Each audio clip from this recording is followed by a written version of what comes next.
এগুলা যদি এই ব্রহ্মাণ্ডের মালিক হওয়া যায় জগতে, কিন্তু আজকের দিন এই অবস্থায় যে কৃষ্ণনাম করলেন এর মূল্য কেউ দিতে পারবে না। আপনার পিতামাতাও দিতে পারবে না, আমিও দিতে পারব না, আর ভগবানও এগুলা দিতে পারে না।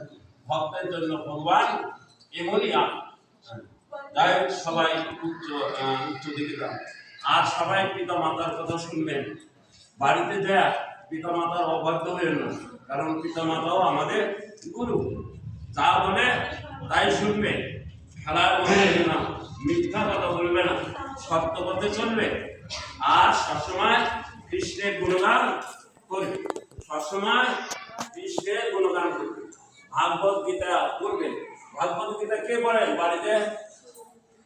আর কেউ বলেন? হ্যাঁ, সবাই গীতা পড়বেন। হ্যাঁ, সবাই। আর যখন স্কুলে যাবেন তখন কি করবেন? পিতামাতাকে প্রণাম করবেন, তারপরে গুরুদেবকে, তারপরে গোবিন্দকে পরিক্রমা করবেন, তারপরে কি করবে? তুলসী দেবীকে প্রণাম করে স্কুলের থেকে এসে আবার কি করবে? যাওয়ার সময় বলবে, হে গোবিন্দ, আমি যাচ্ছি স্কুলে, তুমি কৃপা করো, তোমার কৃপাটা যেন আমার উপর বর্ষিত থাকে। তাহলে গোবিন্দ আপনার জন্য চিন্তা করবে, আবার এসে যেন আপনাকে প্রণাম করতে পারে। এইভাবে বইলা তারপরে চলে যাবে। সবসময় পিতা মাতার কথা শুনবেন। কে কে পিতা মাতার কথা শোনো না? হাত তুলো। কে কে শোনে না? হ্যাঁ, বেশ সুন্দর। কেউ প্রত্যেকে শুনে। সবসময় পিতা মাতা যা বলে তাই শুনবে। হ্যাঁ, তাছাড়া অসুবিধা জীবনে, কারণ আমরা তো মানে এই ছোট্ট ছিল, আমরা কোনোদিন ভালো মন্দ কিছু জানি না, পিতা মাতা জানে আমাদের জীবন গড়া করা। সবসময় পিতা মাতার কথা শুনবেন। হরে কৃষ্ণ। পিতা মাতার কথা না শুনলে আর পিতা মাতার ঋণ শোধ করা যায় না। আমাদের কত কষ্ট করে গর্ভে ধারণ করেছিল, তারপরে কি করেছিল?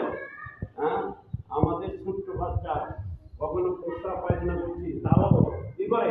ধৌত করতে ঘৃণা করে না।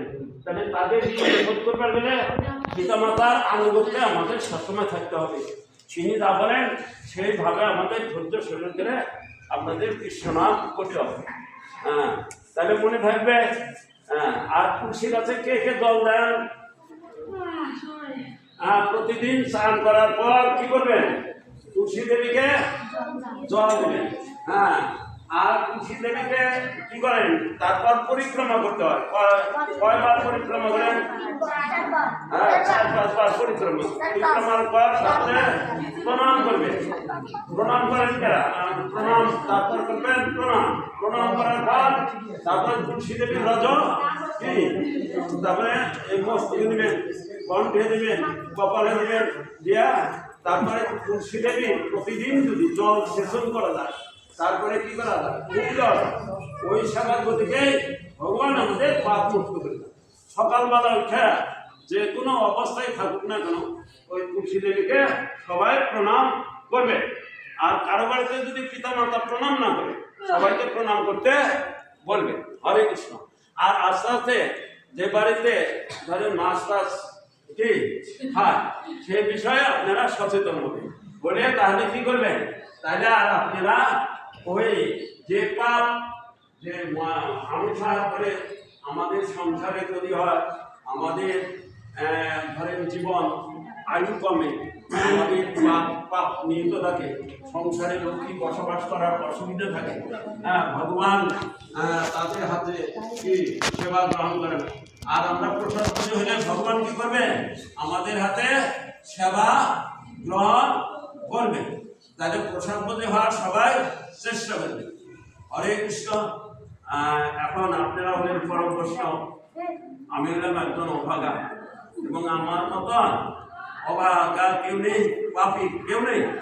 তাহলে আপনারা পরম বৈষ্ণব, এত অল্প বয়সে কৃষ্ণ প্রেম আপনাদের ভিতরে ঢুকছে। আমার তো কোনোদিন এরকম হয়নি, কেউ শিক্ষা দেয়নি। অতএব আপনারা আমাদের পরম পরম বৈষ্ণব। হ্যাঁ, তবে কৃপা করবে এই জন্মান্তরে যে কোনো অবস্থায় থাকি না কেন, আপনাদের চরণধুলি ছাড়া যেন আমার মস্ত উপরে না ওঠে। হরে কৃষ্ণ। তাহলে প্রসাদ প্রসাদের ব্যবস্থা করতে পারি। যাই হোক যেটুকু হয়েছে সেটুকু প্রসাদ অমৃত। এই প্রসাদ খেলে কি প্রসাদ হলে আমাদের ভক্তির মূল। এই প্রসাদ খেলে আমাদের সমস্ত দেহটা ভক্তিতে পরিণত হয়, সমস্ত কৃষ্ণ নাম করে, যার ফলে আমরা প্রসাদের দিকে আকৃষ্ট হয়ে থাকি। তাই আজকে এই সমাপ্ত আমরা গোবিন্দের নাম চৈতন্যের নাম নিয়ে সমাপ্ত করব। জয় শ্রীকৃষ্ণ চৈতন্য নিত্যানন্দ অদ্বৈত গদাধর শ্রী গৌর ভক্তবৃন্দ। জয় শ্রীকৃষ্ণ চৈতন্য নিত্যানন্দ